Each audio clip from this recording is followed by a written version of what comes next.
Reflexionar sobre la visió, els processos i els resultats que volem associar al servei que estem dissenyant ens proporciona una imatge prou clara de la solució que volem implementar. Aquesta eina ens convida a imaginar el recorregut que faran les persones joves pel nostre servei i ens permet descobrir interaccions, inconsistències, possibilitats i necessitats que d'altra manera es descobririen molt de temps després de la posada en marxa del servei. És important que durant la complementació de la fitxa fem l'esforç de posar-nos en la pell dels arquetips que hem identificat en les eines anteriors.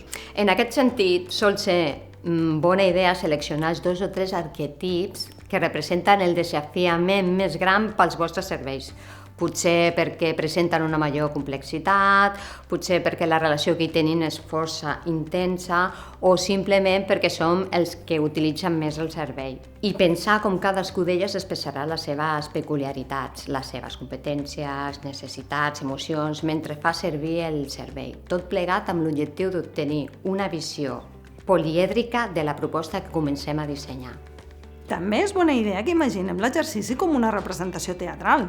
El que estem intentant és plasmar, des del punt de vista de les persones joves, el conjunt d'experiències significatives que tindran mentre utilitzen el servei, què estan fent, què estan pensant, què estan sentint. L'escenari és el servei. Les persones joves representen una funció imaginària i nosaltres els observem per aprendre'n coses.